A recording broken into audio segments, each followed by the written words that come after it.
आज की वीडियो का टॉपिक है कार्डियक आउटपुट। तो कार्डियक आउटपुट होता क्या है? तो हमारे हार्ट के द्वारा, जैसे कि ये हमारा हार्ट है, हमारे हार्ट के द्वारा 1 मिनट के अंदर जितना भी ब्लड पंप किया जाता है उसे हम बोलते हैं कार्डियक आउटपुट। तो यहाँ से इसकी डेफिनेशन क्या होगी? Cardiac output is the volume of blood pumped by the heart पर मिनट। और इसको यहाँ पे कैलकुलेट करने का फॉर्मूला क्या है? Heart rate into stroke volume. अब आप सोचोगे स्ट्रोक वॉल्यूम क्या है? तो जब हमारा हार्ट धड़कता है, बीट करता है, तो हर बीट के अंदर जितना भी ब्लड एक बार में पंप होगा उसे हम बोलेंगे स्ट्रोक वॉल्यूम। तो स्ट्रोक वॉल्यूम यहाँ से क्या आया? Is the volume of blood pump from ventricle with each heart beat. अब हार्ट रेट क्या है? 1 मिनट के अंदर दिल कितनी बार धड़का, कितनी हार्ट बीट्स 1 मिनट के अंदर है, और हर बीट के अंदर कितना वॉल्यूम ऑफ ब्लड है, वो है स्ट्रोक वॉल्यूम। तो इससे हमें 1 मिनट के अंदर कितना ब्लड हार्ट ने पंप किया वो पता लग सकता है। अब हम इस टॉपिक से रिलेटेड कुछ ना टर्मिनोलॉजीज पढ़ेंगे। सबसे पहले क्या है? Stroke volume. इसको अभी हमने देखा, स्ट्रोक वॉल्यूम क्या होता है? एक कॉन्ट्रैक्शन के अंदर हार्ट कितना ब्लड पंप कर देता है उसे हम बोलेंगे स्ट्रोक वॉल्यूम। और बेसिकली ये कौन सा ब्लड है जो कि क्या बोलते हैं, पूरी बॉडी के अंदर सर्कुलेट होगा, और उस ब्लड को कौन पंप करता है? Mainly left ventricle. इसलिए हम यहाँ पे हार्ट की जगह लेफ्ट वेंट्रिकल मोर प्रिसाइजली बोल सकते हैं। अब जो इसकी नेक्स्ट लाइन है, it is influence by several factor including pre load after load, ये हम थोड़ा वीडियो के अंदर आगे समझेंगे। अब जो सेकंड हमारी टर्मिनोलॉजी है वो है एंड डायस्टोलिक वॉल्यूम। देखो, दो टर्म होती है, सिस्टोल और डायस्टोल। सिस्टोल हम कब बोलेंगे? जब हार्ट कॉन्ट्रैक्ट कर रहा है। और डायस्टोल कब बोलेंगे? जब हार्ट रिलैक्स कर रहा है। अब यहाँ से एंड डायस्टोलिक वॉल्यूम से आप क्या समझोगे कि रिलैक्स होने के बाद जो भी वॉल्यूम बचा ब्लड का उसे हम बोलेंगे end diastolic volume. After the end of diastole, after the end of relaxation, the amount of blood is known as end diastolic volume. और यहाँ पे हार्ट के कौन से पार्ट की बात हो रही है? वेंट्रिकल्स। तो एंड डायस्टोलिक वॉल्यूम क्या हुआ? Is the total volume of blood in the ventricle at the end of diastole just before the heart contracts. ये सिस्टोल वाला फेज हो गया, हार्ट जहाँ कॉन्ट्रैक्ट कर रहा है। अब जब वेंट्रिकल्स रिलैक्स करते हैं ना, तो वो अपने अंदर ब्लड रिसीव कर रहे होते हैं। तो एंड डायस्टोलिक वॉल्यूम क्या रिप्रेजेंट कर रहा है? Filling of ventricles. अब जैसे एंड डायस्टोलिक वॉल्यूम हमने निकाला, वैसे एंड सिस्टोलिक वॉल्यूम भी हम निकाल सकते हैं। ये क्या होगा? कॉन्ट्रैक्शन के बाद कितना ब्लड बचा, blood in the ventricles after a successful contraction of heart. इसकी डेफिनेशन क्या हुई? End systolic volume is the volume of blood remaining in the ventricle after contraction at end of the systole. ये represent कर रहा है कि heart की strength कितनी है, कॉन्ट्रैक्टिलिटी कितनी है। जितना हार्ट अच्छे से कॉन्ट्रैक्ट करेगा उतना ही कम एंड सिस्टोलिक वॉल्यूम हमारे पास बचेगा। अब इन तीनों टर्मिनोलॉजी के बीच में एक रिलेशन भी होता है। वो क्या होता है? Stroke volume equals to end diastolic volume minus end systolic volume. तो इसको ऐसे समझना, जैसे यहाँ पे मैं एक हार्ट का डायग्राम बना रहा हूँ।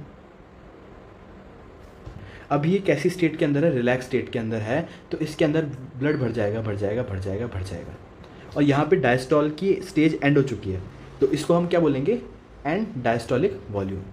अब हार्ट ने कर दिया कॉन्ट्रैक्ट कर दिया हार्ट ने, और जब कॉन्ट्रैक्शन खत्म हो गया तो इतना कुछ हमारे पास ब्लड बचा। इसको हमने क्या बोला? And systolic volume. अब जो इन दोनों के बीच का डिफरेंस है वो ब्लड है जो कि एक बीट के अंदर हार्ट ने फेंका, और उसी को हम क्या बोलते हैं? Stroke volume. तो stroke volume equals to end diastolic volume minus end systolic volume. अब हम देखते हैं हमारी नेक्स्ट सब हेडिंग जो कि है factor affecting cardiac output. Cardiac output का फॉर्मूला जब हमने देखा था उसके अंदर क्या था? Cardiac output equals two stroke volume into heart rate. अब जब इसके फॉर्मूला में ये दोनों चीज़ें हैं, तो जो जो फैक्टर इन दोनों चीज़ों को अफेक्ट करेंगे वो ही कार्डियक आउटपुट को भी अफेक्ट करेंगे। तो सबसे पहले हम देखते हैं फैक्टर्स अफेक्टिंग स्ट्रोक वॉल्यूम।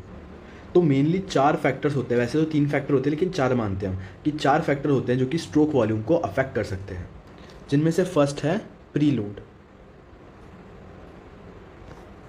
अब प्रीलोड के अंदर हमको एक चीज़ याद रखनी है कि प्रीलोड के अंदर जो एंड डायस्टोलिक वॉल्यूम है ना, वो ही क्या है? प्रीलोड है। अब वो कैसे है उसको हम बाद में समझेंगे, मतलब अभी समझ लेते हैं। तो एंड डायस्टोलिक वॉल्यूम क्या था? कॉन्ट्रैक्शन से जस्ट पहले जितना ब्लड वेंट्रिकल के अंदर प्रेजेंट होगा। अब इस चीज़ को एक्सप्लेन किया था एक साइंटिस्ट ने जिनका नाम है फ्रैंक स्टार्लिंग, और उन्हीं के नाम का एक लॉ है फ्रैंक स्टार्लिंग लॉ। तो ये लॉ क्या कहता है? फोर्स ऑफ, ये हार्ट के लिए एप्लीकेबल है, force of contraction is directly proportional to initial length. मतलब कॉन्ट्रैक्शन स्टार्ट होने से पहले जितनी ज़्यादा मसल फाइबर की लेंथ होगी उतना ही फोर्स से वो कॉन्ट्रैक्ट करेगा। अब एक बात बताओ, हार्ट में कॉन्ट्रैक्शन से पहले इनिशियल लेंथ कब ज़्यादा होगी? जब उसके अंदर ज़्यादा ब्लड होगा या फिर कम ब्लड होगा? ऑब्वियसली जब ज़्यादा ब्लड होगा, और उस ब्लड की वॉल्यूम को हम क्या कहते हैं? एंड डायस्टोलिक वॉल्यूम, कॉन्ट्रैक्शन से जस्ट पहले वाला ब्लड। अब इसमें ना एक और चीज़ है, जो एंड डायस्टोलिक वॉल्यूम है ना, वो भी कुछ फैक्टर्स पे डिपेंड करता है, जैसे कि venous return, atrial pump activity. अब देखो एक बार बताओ, अगर वीनस ब्लड ज़्यादा आएगा तो ऑब्वियसली एंड डायस्टोलिक वॉल्यूम भी ज़्यादा होगा, तो ये डायरेक्टली इसको अफेक्ट कर रहा है। जो एट्रिया होता है वो एट्रिया में प्रेजेंट ब्लड को डायस्टोल के, वेंट्रिकल के डायस्टोल के टाइम उसमें भेजता है ब्लड को, तो यहाँ पे एट्रियल पंप की एक्टिविटी भी एंड डायस्टोलिक वॉल्यूम को अफेक्ट करेगी। और वीनस रिटर्न भी कुछ फैक्टर पे डिपेंड करता है, जैसे कि skeletal pump, abdominal pump, thoracic pump. तो इनको सीधा सीधा ऐसे समझो कि जो लेग्स होते हैं ना, लोअर लिम्ब, उनके अंदर मसल्स के बीच में वेन्स प्रेजेंट होती है, और वेन्स कुछ इस तरीके से होती है कि उसके अंदर क्या प्रेजेंट होते हैं? वॉल प्रेजेंट होते हैं। जैसे कि ये हमारा डायग्राम है लोअर लिम्ब की वेन का, जहाँ पे ये मसल फाइबर है और इसके बीच में वेन प्रेजेंट है। अब इसके बीच में यूनि डायरेक्शनल फ्लो वाले वॉल प्रेजेंट है, जो कि एक डायरेक्शन में ब्लड को फ्लो होने देते हैं। अब जैसे ये वाला जो सेगमेंट है, इसके अंदर ब्लड आ गया, जैसे ये वाला जो सेगमेंट है इसके अंदर ब्लड आ गया, तो जो मसल फाइबर जब कॉन्ट्रैक्ट करेंगे ना, तो इसको प्रेस करेंगे, इस तरीके से इसको प्रेस करेंगे, उससे क्या होगा? यूनि डायरेक्शनल फ्लो है, तो ये ब्लड आगे की तरफ मूव कर जाएगा। तो इस तरीके से वीनस रिटर्न को बढ़ाने में हेल्प करते हैं। सेम तरीके से काम करता है हमारा एब्डोमिनल पंप। जब हम ब्रीथ करते हैं तब एब्डोमिन कॉन्ट्रैक्ट होता है और वो वीनस रिटर्न को बढ़ाता है। थोरेसिक पंप में भी ऐसा होता है कि वो वीनस रिटर्न को बढ़ाता है। तो ये था हमारा प्रीलोड। अब जो हमारा सेकेंड फैक्टर होता है जो कि स्ट्रोक वॉल्यूम को अफेक्ट करता है, वो होता है हार्ट कॉन्ट्रैक्टिलिटी।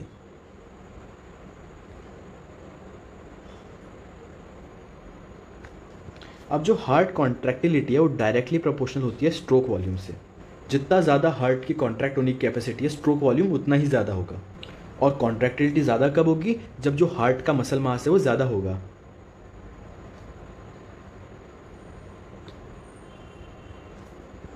हमारा जो third factor affecting stroke volume है वो क्या है? After load.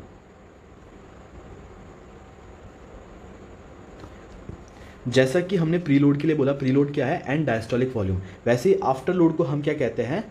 Peripheral resistance. अब इसको आप ऐसे समझना, मेरे पास दो एग्जैक्टली सिमिलर हार्ट है, ये हमारे पास दो एग्जैक्टली सिमिलर हार्ट है, लेकिन एक की जो आर्टरी है ना, उसके अंदर क्या है? बहुत सारे रेस्ट्रिक्शंस है, रेजिस्टेंस है। लेकिन दूसरी वाली आर्टरी के अंदर ऐसा कुछ भी नहीं है। अब ये दोनों हार्ट एकदम सिमिलर, इनका साइज सेम है, मास सेम है, इनका फोर्स ऑफ कॉन्ट्रैक्शन भी सेम है। अब आप मेरे को बताइए, इनमें से किसके अंदर स्ट्रोक वॉल्यूम ज़्यादा होगा? यानी कि एक कॉन्ट्रैक्शन के अंदर कौन ज़्यादा ब्लड पंप करेगा? ऑब्वियसली जिसके अंदर रेजिस्टेंस नहीं है। अब जो आफ्टर लोड है वो किस पे डिपेंड करेगा? तो वो डिपेंड करेगा, एक तो डिपेंड करेगा ब्लड वेसल के साइज पे। अगर वेसो कॉन्स्ट्रिक्शन है तो आफ्टर लोड ज़्यादा होगा और स्ट्रोक वॉल्यूम कम। वहीं अगर वेसो डायलेशन है, आफ्टर लोड कम और स्ट्रोक वॉल्यूम ज़्यादा। तो यहाँ पे आफ्टर लोड जो है वो इन्वर्सली प्रोपोर्शनल है स्ट्रोक वॉल्यूम के। और जो फोर्थ फैक्टर है वो क्या है? हार्ट की ज्योमेट्री। अब ये फैक्टर इतना इंपॉर्टेंट नहीं है, याद रखो तो मत सही है, नहीं रखो तो भी सही है। और ये टोटली किस पे डिपेंड करती है? जेनेटिक्स के ऊपर। तो अब वीडियो थोड़ा लंबा हो रहा है, तो अब इसका एक सेकंड पार्ट मैं और बनाऊंगा, जिसके अंदर इसके आगे आने वाले सब हेडिंग्स को कवर करेंगे। तो यहाँ पे फ्लो चार्ट में हम देख सकते हैं कि कार्डियक आउटपुट को कौन दो फैक्टर अफेक्ट करते हैं? स्ट्रोक वॉल्यूम और हार्ट रेट। स्ट्रोक वॉल्यूम को कौन कौन अफेक्ट करता है? प्रीलोड जो कि एंडास्टोलिक वॉल्यूम है, आफ्टर लोड जो कि पेरिफेरल रेजिस्टेंस और मायोकार्डियल कॉन्ट्रैक्टिलिटी। अब नेक्स्ट वीडियो के अंदर हम देखेंगे हार्ट रेट को कौन कौन अफेक्ट करता है, अब हम कार्डियक आउटपुट को कैलकुलेट कैसे करते हैं, और भी बहुत सारी चीज़ें हम देखेंगे। Thank you.